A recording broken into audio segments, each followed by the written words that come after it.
It's Tuesday, May the 2nd, and we are at the Marshall Public Library, and I am interviewing George Kile for the Oral History Project of the Friends of Marshall Public Library. And I want to start out with your name because we had some confusion about that. I've always known you by one name and other people call you by another name. So can you explain that to me? What is your name and how did you come about having two names? Well, my full name is George Eugene Kile, and when I was in high school, everybody called me Gene because that's what I wanted to be called. Then when I went to the service, you had to start signing your full name, and everybody started calling me George. So when I came home, everybody knew me as George, except those who started calling me Gack. And why did they call you Gack? And that comes from my license plate. I have three initials on my license plate, G-A-K. And Brian Schaefer started calling me Gack because G-A-K looks like Gack. So now, it's a name that if anybody yells it, I always know who they're talking. You always know. And the G-A-K on your license plate, what did that stand for? And George and Ann Kyle. Okay. Well, that explains it a little bit, and if I call you George instead of Gene, I hope you understand, because that's the name I remember. I answer to just about anything. That's great. When and where were you born? Well, I was born here in Marshall, 815 Maple Street. I lived there until I went to the service. And, of course, I was gone for about 3.5 years when I came back, and then I got married and moved out again. And I lived there for 20-some years in the same house. Is that right? Oh, my goodness. And is that, what was the address again of that house? 815 Maple Street. 815 Maple. And there's still a house, the old house is still there. People are living in it. Great. What were your parents' names? Well, my dad's name was Ernest, my mother's name was Cecil. It was Ernest and Cecil Kile. And what was her maiden name? She was a Moore. Moore? Mm-hmm. From her family settled out here west of town, had a farm out there. She had a sister, and Fred Moore was her brother. Oh, okay. And Harold Moore. There was four kids. And was your dad originally from this area? Yeah, he was originally from this area. They lived out there nearby where my mother lived. That's how they got acquainted, I guess. There was Dad had a twin brother and two sisters and two more brothers. So it was a pretty good-sized family. Yeah, large family. How about siblings? Do you have any brothers and sisters? I had a brother, and he passed away a couple of years ago. That was all, just one brother. What was his name? Wayne. Wayne, okay. A lot of people around town knew him as Stubby. Oh, is that right? Yeah. Yeah. And did he have a family besides you? No, he was just not you. married. Okay. How long have you lived in the house where you live now? I think around 30 years. Is that right? Yeah. But you didn't move there after you got married? No, we lived in apartments and moved around a little bit till we finally found this place. Okay. It was available, and it was just what we were looking for. And your address now is? 606 North 8th Street. Okay. You have lived in this community all of your life. Did you ever live anywhere else besides when you were in the service? No. Okay. What was your neighborhood like when you were young, and how has it changed? Well, a lot of the kids that were there, we had a lot of kids and always a lot of going on around in the neighborhood. What has changed primarily when I drive down through there are all the houses that are there.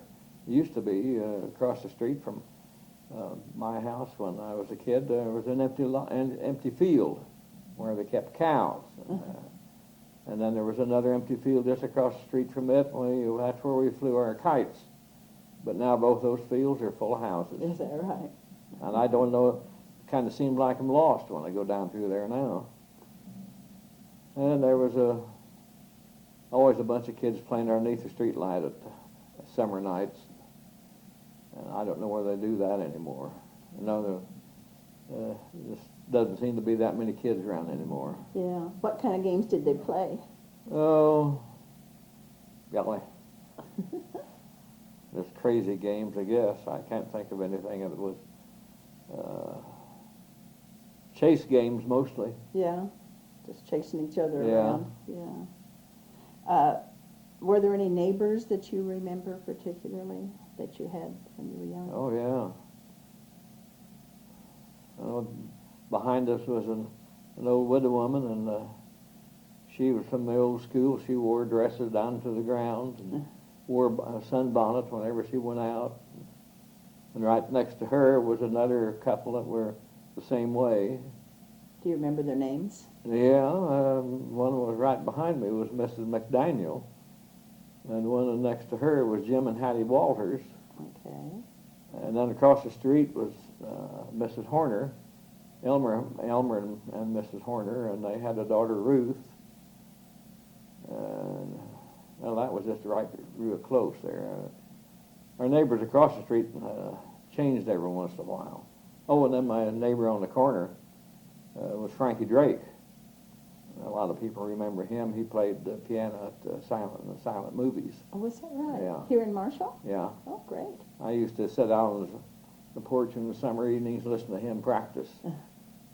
But he always had his door open, and he was a good pianist. Yeah. And a lot of people remember him because he was gone for a while and then came back and spent his last years here in Marshall. How about your friends that you played with? What do you remember any of their names specifically?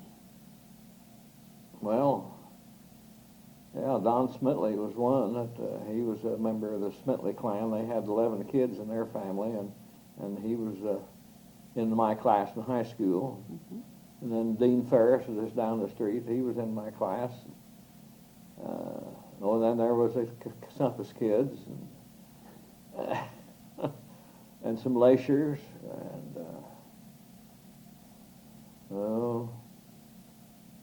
then up on the corner was Squab Wilson's house. Right now, that's the filling station is there where his house used to be, and he had a barber shop over here on 6th Street. A lot of people remember him. Anyone else? Martin Tarbell's going. He and Reed are both going. They were in my class. And just a lot of classmates, and there's a lot of the classmates are gone now. Right. Do you remember what kind of chores you had to do around home? Yeah. And I didn't. I did them because that was my job. In the evening was to get empty the ashes in the cook stove and the heating stove in the wintertime when you had fires going in both of them. Get the coal in, get kindling in, and mow the grass in the summer, trim the shrubbery. What kind of a mower did you use? An old push mower. A push mower. Old push mower. Not a gasoline engine. No, didn't have one of those things. Yeah. Yeah, I pushed an old push mower around and get in that water grass. You just could hardly get through it, but always managed some way or other to get it cut. And then I had, when I was real young, we had a fence around. We had a corner lot and had a fence around the corner to keep, I guess, me and my brother inside. But then when we got older, when I got older, I took the fence out and put in privet hedge all the way around. And that was my job to keep that trimmed. Mm-hmm. But I didn't mind those jobs because I found out that the more you do, the more you get. Yeah. Did you get an allowance at that time? No, I got an allowance, and then when I got older and I got to drive in a car, Dad always let me have the car whenever I wanted, just about.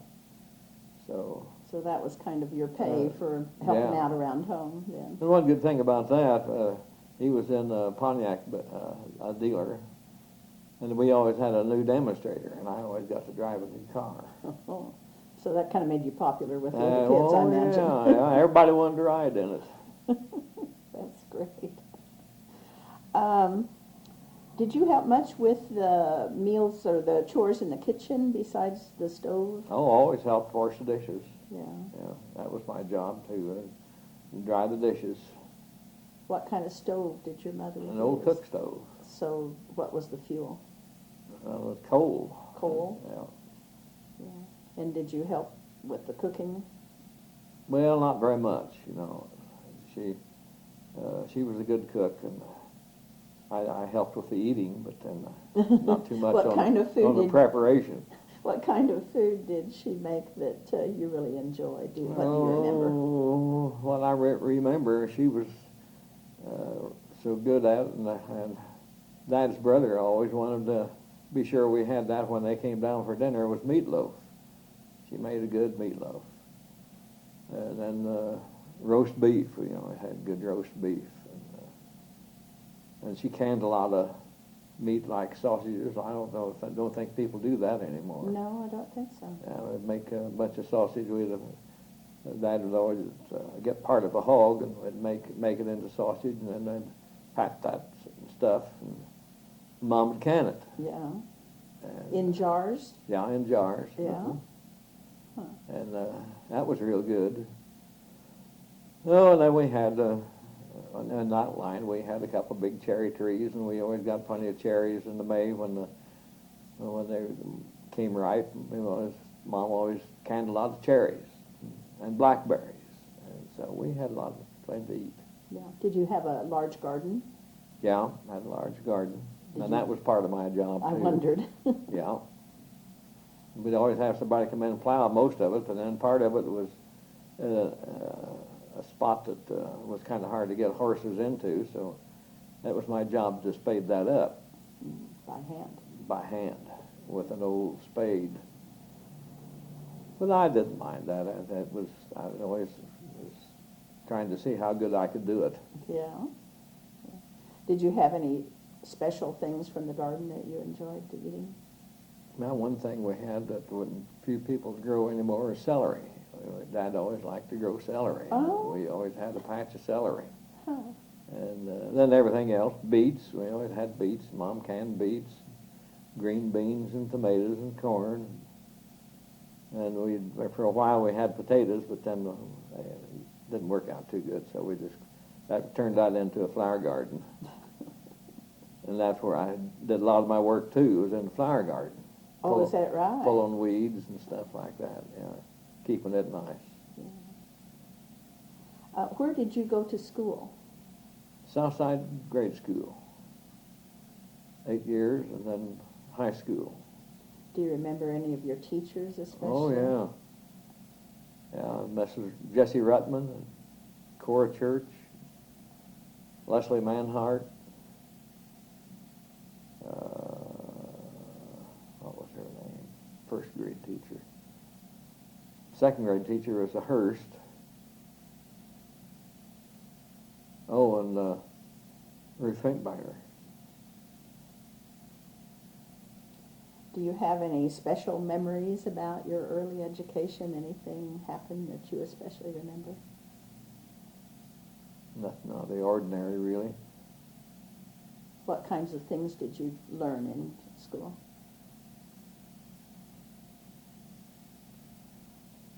Oh,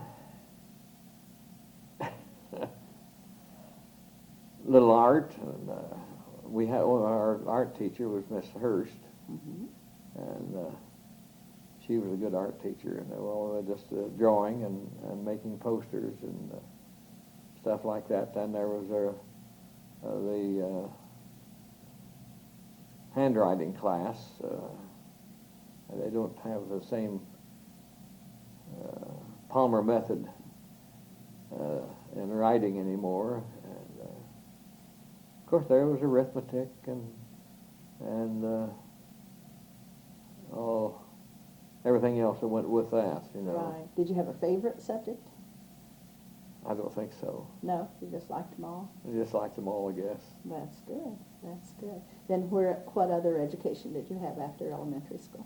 Well, I went to high school, and then out of high school, I went to Terre Haute Commercial College in Terre Haute for a couple of years, and then I worked in Terre Haute for a few years, and What were you doing over there? What I kind worked of work? in the office of a Guarantee Roofing Company.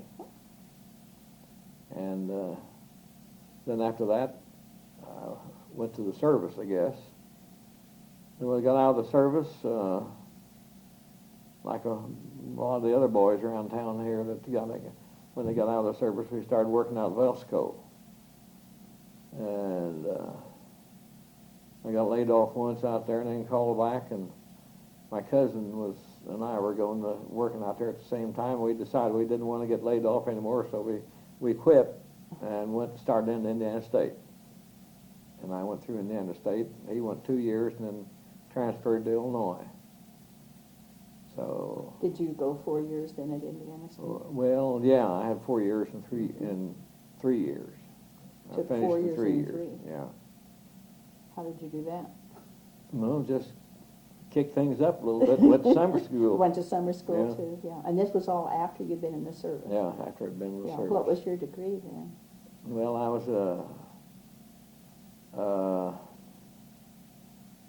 had a teaching degree, elementary teaching. Okay.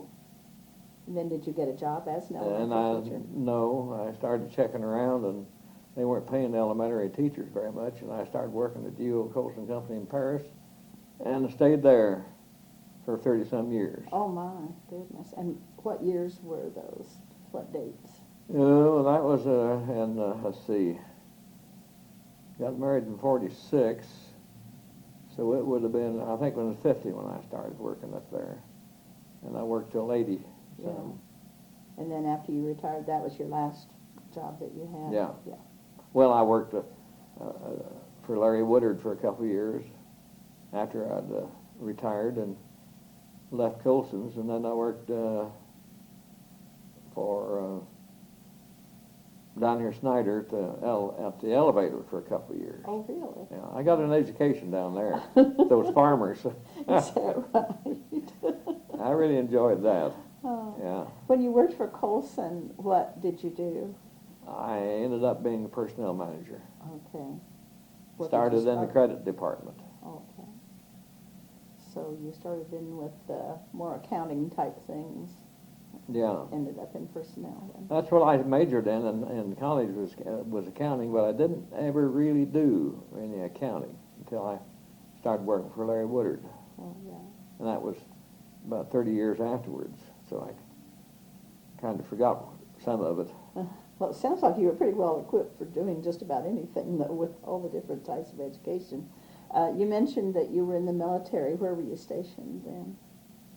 Well, up and down the East Coast mainly, from all the way from Boca Chica, Florida to Maine. Is that right? And I was attached to a squadron of medium bombers, and their job was to patrol the East Coast and look for subs. So that's what we did mainly. Yes. So were you in the Air Force or? Yeah. Okay. Yeah, the Naval Air Force. I was a radioman on this plane, Yeah. twin-engine bomber. And we spent 2 or 3 years in North Carolina near Norfolk, and most of our work there was escorting convoys in and out of Norfolk. And then whenever there was a scare along the coast someplace, somebody decided the sub, we'd take off and go up there and spend a little time patrolling out of there, which was what we did in Maine and New York 2 different times. But you were never stationed overseas then? No. Yeah. Except in South America. Right. Yeah. Yeah. But the squadron had been down there for a while. When I joined, they were due to come back, and they spent the rest of their time then in the States. Hmm. So That worked out well for I you thought then, that didn't was it? pretty good, yeah. Yeah. Can you tell me, what was dating like when you were young? What kinds of things did you do on dates? Well, went to movies a lot. Back then, the Indiana Theater over at Terre Haute was in its heyday, Yeah. and we went over there a lot, and went out to eat. Was there a theater in Marshall at that time? No, the theater in Marshall had burnt by then. Yeah, that was quite a fire when that theater burnt. And that took away any theater that we might have had here in Marshall. Right. Do you remember what year that was, that it burned? Oh, In the 50s? I don't remember offhand. There was a lot of changes since then. You talked about what you did when you were young a little bit. How about when you were in the high school age or in the dating age? Did you have any favorite pastimes then? I assume you didn't hang out underneath the streetlight anymore. No, we didn't do that. Well, mainly, of course, Martin Tarbo was in the group then, and I usually had a car, so there was a group of us that we just liked to go to parks and places like that. We'd always go someplace out of town. Like the state parks, you mean? Yeah, state parks. Yeah. Yeah. What did you do there? Picnic. Picnic? Yeah. Yeah. When and where did you meet your wife? Well, I met her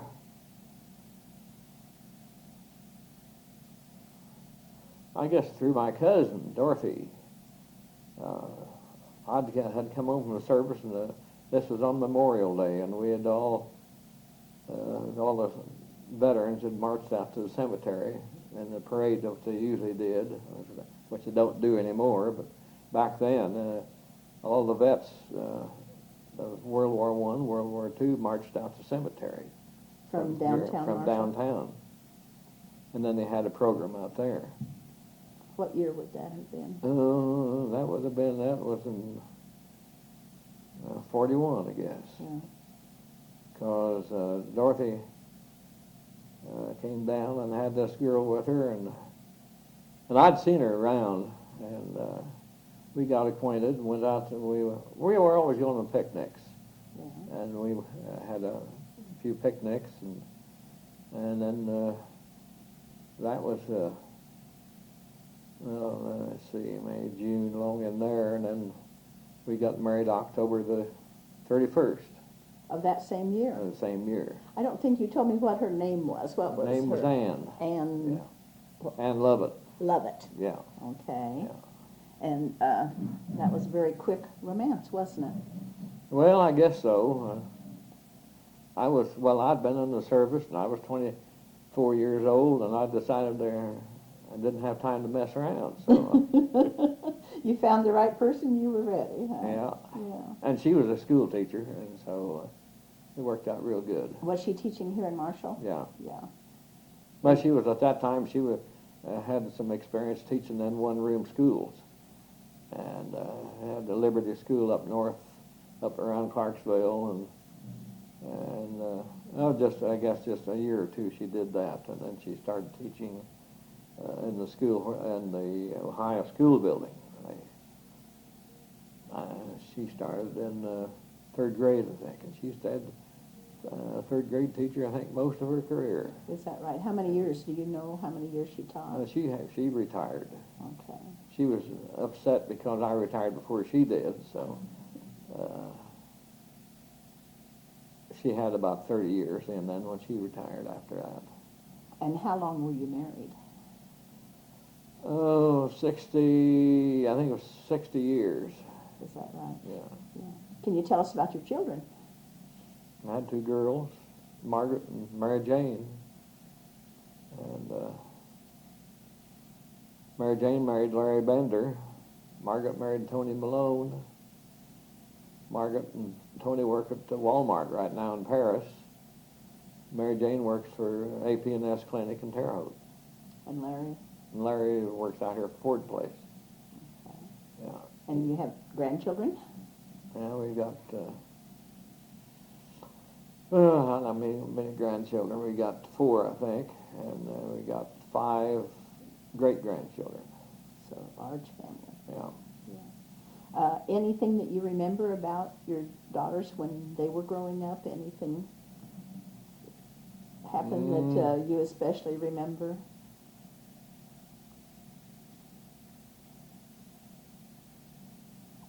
Not a whole lot that I can really think of that was outstanding. I was kind of surprised at Larry. He was a clean freak as far as his cars were concerned, and I was so surprised one day he had his car pulled up in the front yard and was washing it, and he took the spare tire out to wash it. And I thought, well, now that was just a little bit more than I would probably have done. But he thought the spare tire should be washed, so it got washed. And he's a mushroom hunter. I don't know, he knows where they are, and he don't tell nobody. He doesn't take you with him? No. And so we've had some mushrooms here just recently. We'll leave the family then and go on to historical events that stand out in your mind. Can you think of anything that... No, I suppose the biggest one was the end of the war. I was in Memphis, Tennessee, and they had an ordinance down there that you couldn't honk your horn in town. But when the war ended, everybody honked their horns, and they didn't say too much about it then. And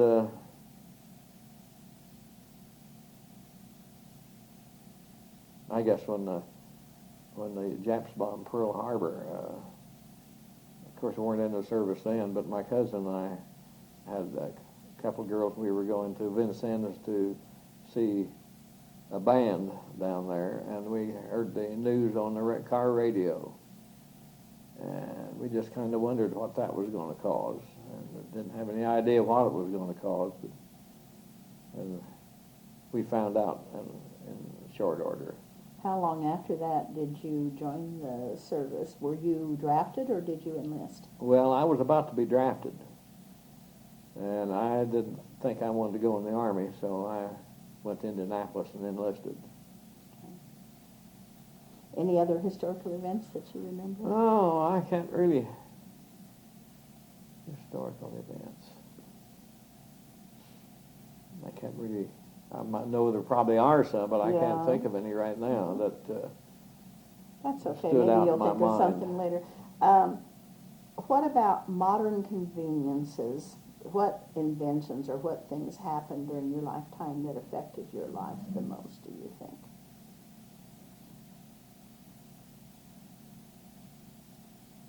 Well, one I think was when we got indoor plumbing when I was a kid. About how old were you, do you think? Oh, golly, I was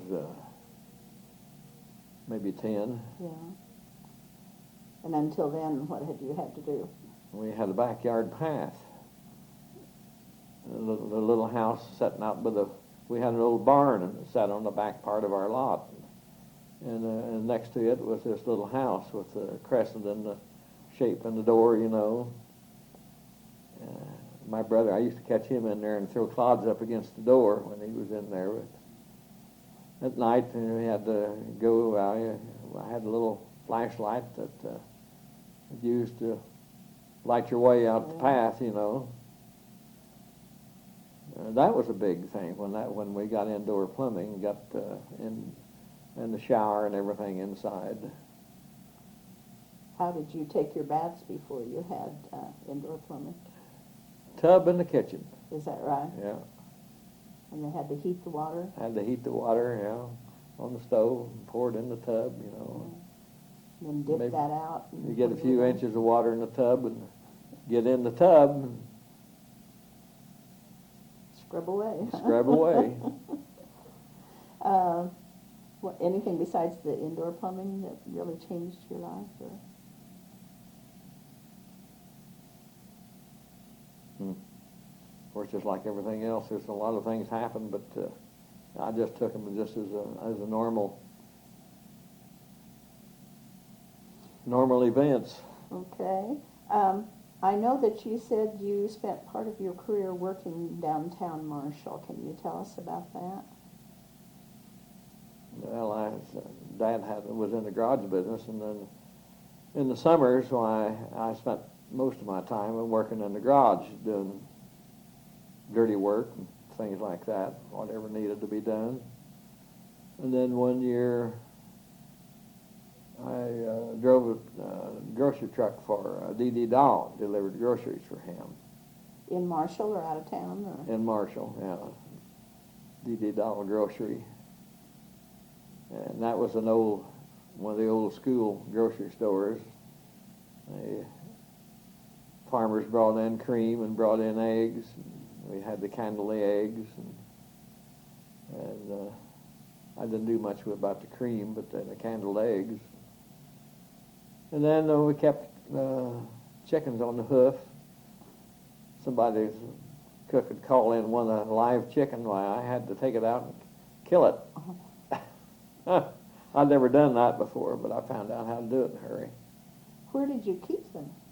Oh, they had some cages just across the alley like this. They had some shacks, little buildings along the alley there behind the first row of stores, and they had some old chicken coops back in there, and they'd have a few chickens in there.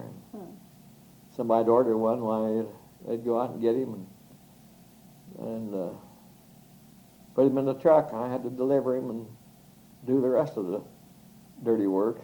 Now, you said you delivered groceries. The grocery stores don't do that anymore, No, so how did that work? Well, the guys that are working there in the store, they're the people who'd call in and leave their order over the phone. And then the guys there would take their order, and they'd get up everything in a metal tray box that had handles on each end, and you just, they got so many of them there, why then you'd load them in your truck and take off and go around the town. You'd always try to get them arranged so that you didn't back and forth. You could just go in a circle and get them all delivered and come back, and then it'd usually be some more waiting to go, so you just spend your day doing that. Yeah, that was pretty nice service they offered then, wasn't it? Yeah. How was shopping in the grocery store different than it is today? Well, of course, right now you go in and you pick up everything yourself. And back then, there was clerks that got everything for you, laid it out on the counter, and then would sack it for you. And then you'd have to carry it out, and unless you had a big sack or something, and get somebody to carry it out to your car or out to your horse and buggy. Yeah. A lot of horses and buggies in town then. Farmers would all come in on Saturday, and their horses would be tied around town, and they would stay in town until late that night, because on Saturday nights, that was the night that everybody walked the streets. You go down, people just shoulder to shoulder on the sidewalks in downtown, and you don't see that anymore. Now, did they have band concerts on Saturdays then?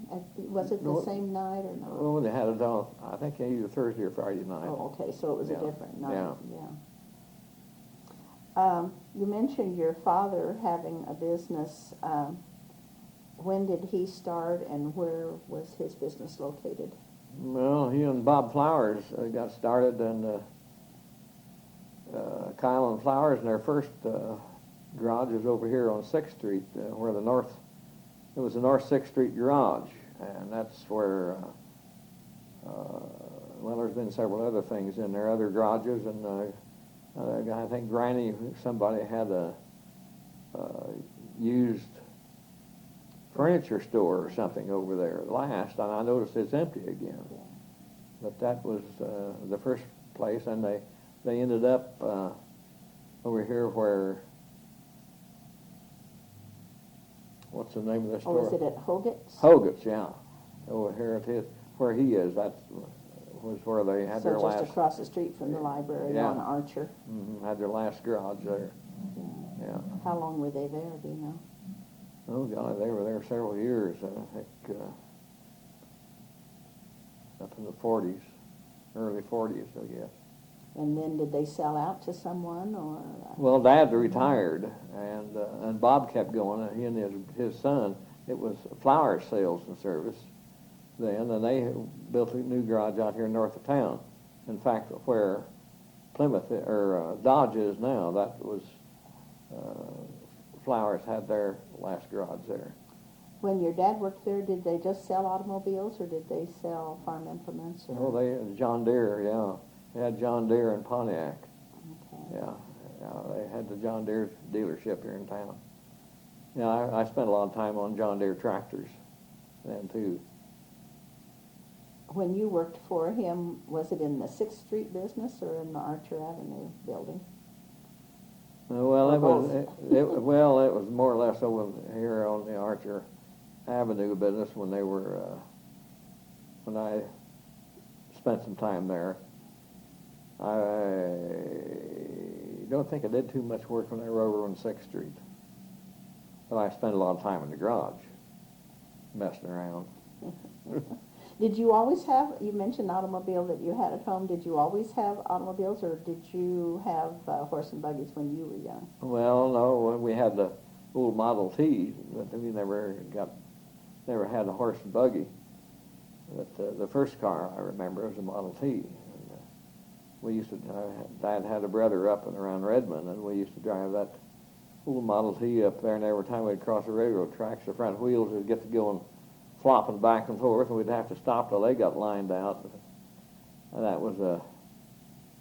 happened to a lot of Model T cars back in those days. Was it because of the tires, or why was that? It was just the loose spindles in the wheels. Oh. Yeah. The old Model T, you drove them everywhere. You know, all the roads were mud, so you just had to have something that would go through the ruts in the old muddy road, and they wore out pretty quick. Now, we have a picture taken in the Hoggett building where a car is suspended from the ceiling by ropes. Do you remember anything like that, or why they would have done that? We were told really. It was to store them in the winter when the roads were bad. Oh, wow. And to save the tires is why they suspended them, but...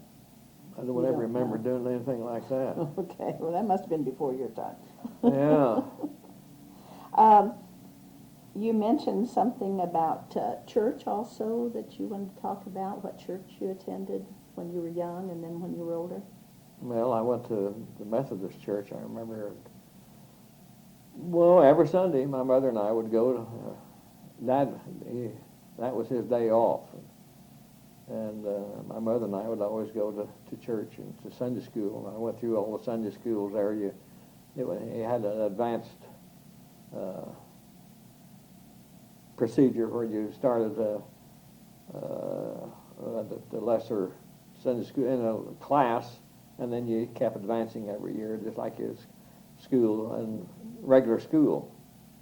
And then when Ann and I got married, well, then her family was pretty regular over at the Congregational Church, and I moved over there, and I've been going there ever since.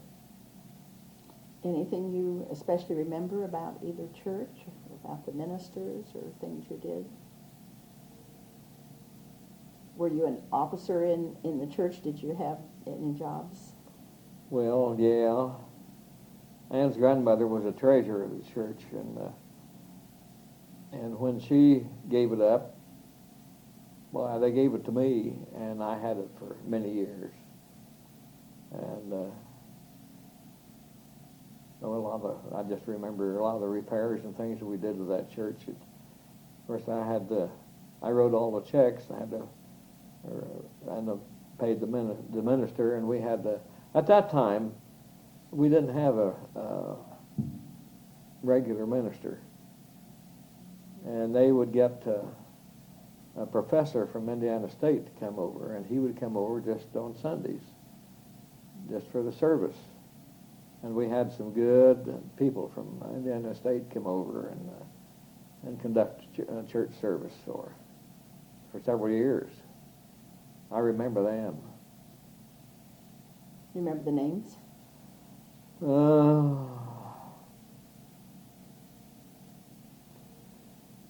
I just can't come up with, let's see. Okay.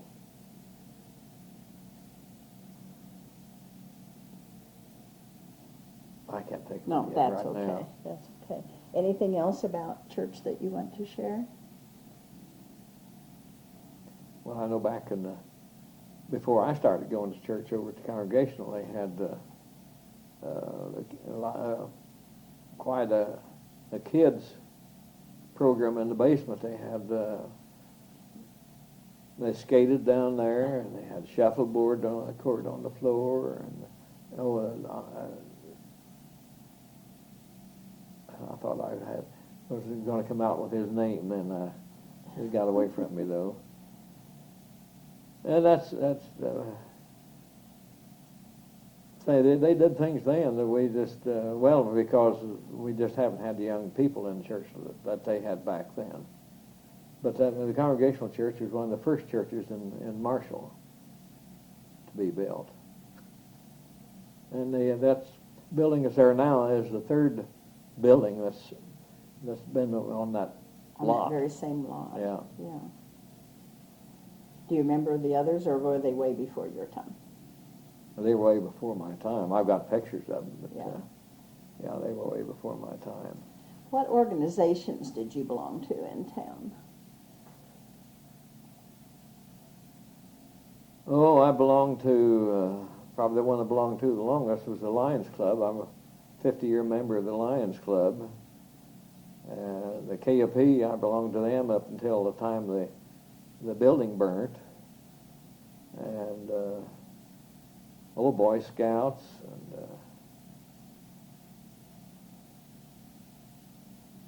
sure there were some others. What does KP stand for? Knights of Pythias. What did you have to do to be a member of that, or is that a secret? Well, it was a secret organization. Was it? So I shouldn't ask that. And they, and well, I'll say this, that their initiation was a secret thing. Yeah. Yeah. Was it a religious organization No. or just philanthropic? The Knights of Columbus? Columbus was the religious side of it. Okay. That was in the Catholic Yeah, Church, wasn't that was it? the Catholic Yeah. Church. Yeah. Okay. What about the Lions Club? I know you probably held a lot of offices there. Well, I did about everything, I guess. I was secretary-treasurer for many years until they finally got somebody else to do it. Nobody else wanted the job, so I'd just keep it. So I was a treasurer for a good many years, and they said I needed a secretary, so I took on the secretary part of it, and the secretary-treasurer up until the guys that have those offices now took them. Were you ever a state officer? No, I was never a state officer, no. My Ann's dad was a district. What did they call him? Anyway, he was a state. Had a state office in the Lions Club. Yeah, he was great in tourism. That was his big thing. Attracting tourists to this area? Yeah.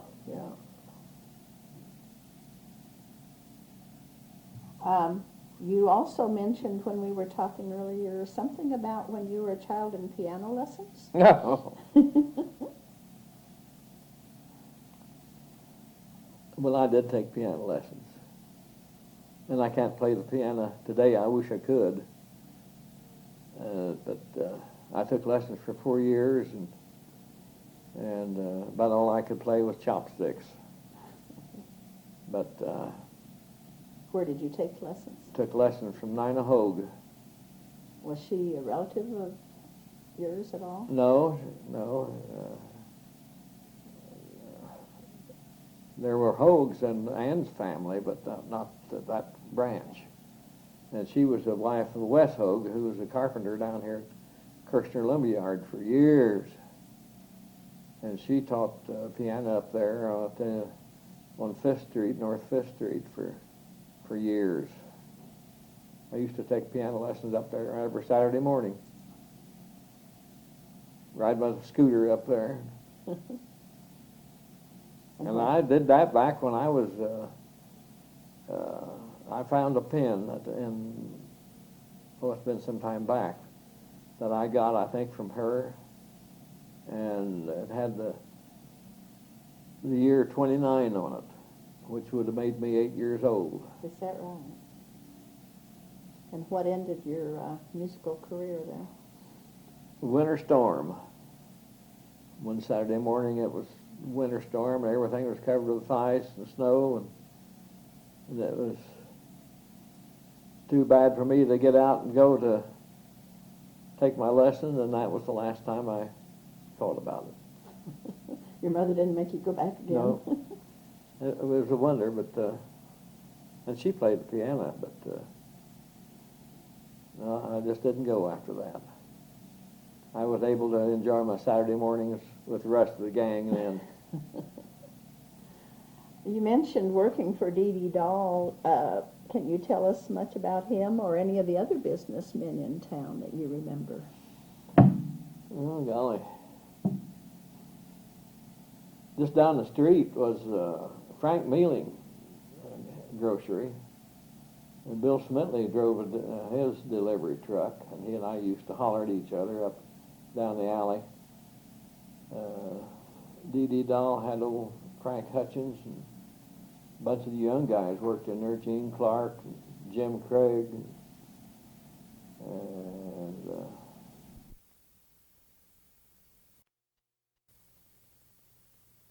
Stewart was the secretary-in-chief.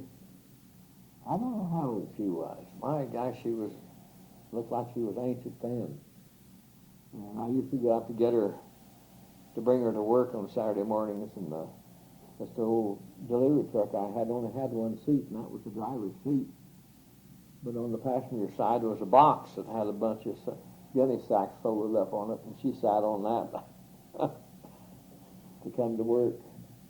But she had a beautiful hand. She wrote the old-fashioned script type like Basil Moore used to do every now and then. Yeah, beautiful hand. And she wrote everything that way. I think I made $2 a day delivering groceries there.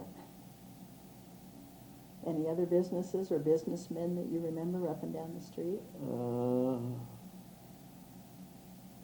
Can't think of their names. Well, there was of course, we used to have Oakley store and a Kroger store. And of course, there was the Ratty Maker. I remember him. He had a bottling works and had the candy kitchen, and old Fat Friedenberger used to work there in the candy kitchen. Who was that? Morris Friedenberger.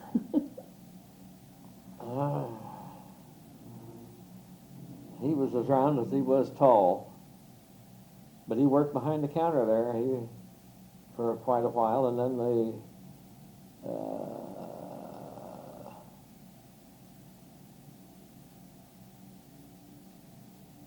oh darn, I can't think of their last name. A couple of sisters worked in there behind the counter, and was it the Dolores Dickens' mother? Dolores Mackey's mother, maybe? No? I don't think so. Okay, I thought it might have been the Toomey. Oh, no. No.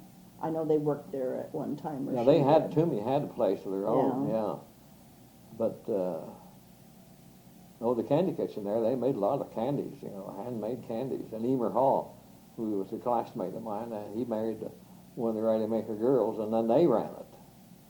And I think he's on this tape that's shown on Channel 4 now. Oh, okay, the one about the food industries in Marshall. Yeah. Yeah. Yeah, they asked him about the candy kitchen, and he was in there for a long time.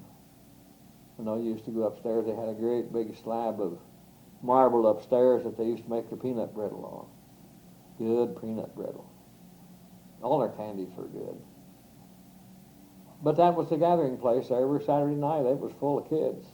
And now they weren't just kids, they were full of high school people. And they had a dance floor in the back end, and they had a record player back there.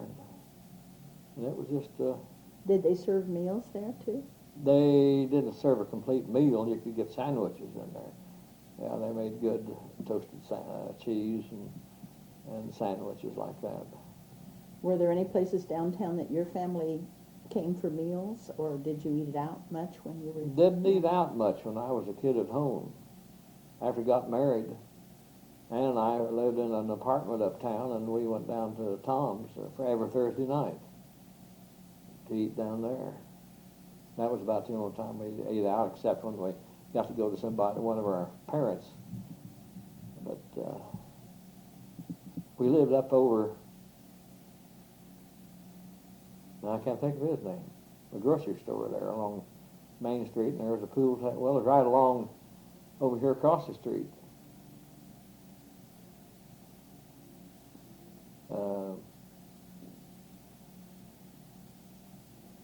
There was a pool room too along there.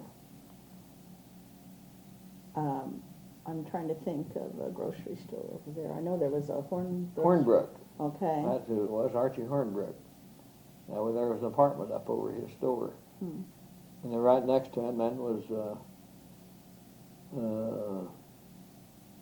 Bennett's pool room. What Bennett would that be? Well, that was Tim Bennett. Tim? Had that, yeah. But there was an old big old guy had it before Tim got it too. I can't think of his name. No, we used to have some wild pool games in there. Playing 9-ball. What was it like living in an apartment right downtown? Oh, interesting. You could look out the window, you know, and watch everything that was going on down on the streets. And of course, then there was an enclosed stairway going up in the front, but in the back there was an exposed stairway. And I know I bounced down that thing one day in the winter, and it was all covered with ice, and I lost my footing at the top and went all the way down. Did you break anything? Didn't break anything. We only lived there, I think, about a year, and we were there the year that the tornado or a big wind came through and tore up the high school, Yeah. took the top off the high school. I think that would have been a little scary. It was, and of course the ceiling in that apartment was not the best, and the wind blew through there, and you got soot and everything else coming out of it. So we didn't stay there very long. At that time, was there any damage to any of the downtown buildings that you know of? No, nothing. It was Just the high school. Just seemed like it was a high school, and there was a house across the street that a tree fell on. It wasn't one of the coal houses. No, it was that little house set just south of that coal house. Okay. Well, can you think of any other stories or anything that you would like to add? No, well, let's see. I think I've touched on about everything that I had in mind. There's a lot of other things that happened, but then not worthy of mentioning. I know there was a bunch of us used to get together to go out. Don Smitley had a relative that owned some land back down on the other side of the golf course. And we started going back in there and started building a cabin back there in the woods. And then we'd always fool around the golf course coming out. That's when the greens were sand greens. Of course, you don't see sand greens anymore. If you get in the sand now, you're in trouble. But yeah, they were sand greens then, oil-treated sand. And we'd run back, and just about every Saturday we were down there, either there or down Harris's Springs. Where's that? Well, now that's down on 11th Street. You know where the flower shop is, or just on the straight east end, down to 11th Street. And you just keep it going down across that field there, across the tracks, and on down a little stream there, and then you come to an area that was an old Archie Harris owned. And there was a little pool there, and some rock formations, and a spring. And we always were going down there at Harris's Springs, and we always ran through that area. I don't think that it was too happy about us doing that, then we'd always slip in there anyway. Did you ever go hunting? Oh yeah, I used to hunt. What did you hunt for? No, rabbits and squirrels mainly. My grandmother lived out west of town on a farm, and they had woods, and I'd ride my bicycle out there and go hunting. What kind of a gun did you use? Oh, just rifle. Of course, then I got graduated up to a shotgun when Dad and I used to go hunting. We'd always, well, that was one of the things I did want to bring up was we used to get a lot of rabbits, and of course, there was a lot of rabbits around this part of the country. That was before the coyotes came in, and we'd get a bunch of rabbits and skin them and hang them up out in our summer kitchen, and they'd freeze, and every once in a while we'd want a rabbit for the meal, and just go out and get one of those frozen rabbits and bring it in, thaw it out, you know, and cut it up, have a rabbit. And you liked that, right? Oh yeah, yeah. Yeah. And then there were squirrels. I'd hunt squirrels. Did you eat those too? Oh yeah. Yeah, they don't. Well, there's still a lot of guys hunt squirrels. There's a lot of squirrels in the woods. How about doves? No, I never did hunt dove. I know several of them around town that do hunt doves, and I never did hunt quail either. And at that time there was a lot of quail. But I always just spent my time chasing rabbits and squirrels. Nothing bigger than that, then. No, that was it. Yeah. I used to chase a groundhog every now and then. And back then we had a lot of groundhogs, but of course you hardly ever see one anymore. Coyotes have got rid of them. Then and that was all with a .22 until I used to like to shoot skeet. And I'd use Dad's shotgun then. And now I ended up with the shotgun and the rifle, and now somebody else has got those. My grandson took all my guns. Oh, really? Yeah. He liked that idea, or he didn't want you to have them, one or the other? Well, he and his dad, and they both got nice gun cabinets, and they were just adding to their collection. Where did you go to shoot skeet? Well, there was a gun club out here east of town. I used to go out there, and they had their Thanksgiving shoots. And then when I was in the service, I got to shoot a lot of skeet.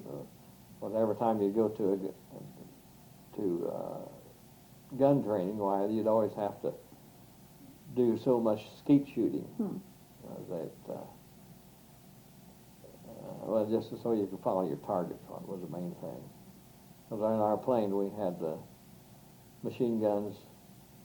We had a turret with 250s in it, and then we had 230s in the tail. And then every once in a while we'd go out and do a little training on. Plane would come around and pull a target behind it, way behind it. And then we would go out in our plane, then we would fire at this target, you know. And you had to learn how to lead your target and everything then. I liked that when we'd go to the gun training sessions. And they had to learn how to take a machine gun apart, put it back together, and blindfolded, and all that kind of stuff. Do you remember were you in any actual battles then? You said you went out to look around the U-boats and all, but no, never had any actual battles. We scared when we were flying out of Maine once. We were flying over some pretty rough water, and there'd been a report of a sub coming ashore there and putting a spy on the shore. And we were flying along there, and then all of a sudden you could see something sticking up above the waves. It looked like a conning tower of a sub. And we opened our bomb bay doors and went tearing in down on the water, you know, and come over these waves, and there's a little bitty little fish boat down there, washing back and forth, and scared those guys to death. But we didn't drop anything on them. That was as close as you came. That was as close as we came to dropping anything. Well, is there anything else now that you have remembered that you would like to add in conclusion? In conclusion, no, I've gone over a lot of things I'd kind of forgotten about, and a lot of things I have forgotten about. But it was interesting trying to think of them. Well, we certainly appreciate your coming in to do this. I know we've planned on this for a long time, and I'm glad we finally were able to get it taken care of. Well, I kind of was hoping that maybe we weren't going to get it done, Oh, but then... no. This was great, and we really appreciate it. I enjoyed it. That's good. And if you ever think of anything else you'd like to add, why, we can always do that, too. So, thank you very much. Okay.